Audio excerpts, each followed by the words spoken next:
ئامادەیی کلێڤەری ناحکومی. ئامادەیی کلێڤەری ناحکومی لە ڕەخساندنی هەلێکی زێڕین بۆ قوتابیانی دەرچووی پۆلی 11ی زانستی.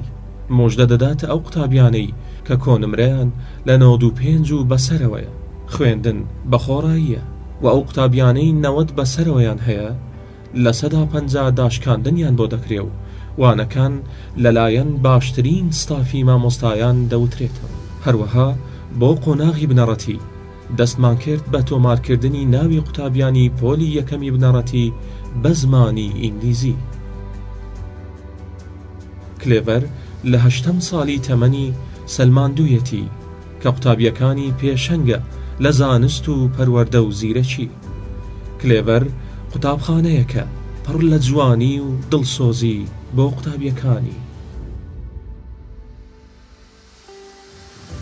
کلێڤەر قوتابیانی ئامادە دەکات بۆ بەرزکردنەوەی ئاستی زانستی قوتابیان و بەدەستهێنانی بەرزترین نمرە. ژینگەی پێویست دەڕەخسێنین بۆ خوێندن. لە کلێڤەردا داهاتووی قوتابی گەشتر دەبێت. ئامادەیی کلێڤەری ناحکومی.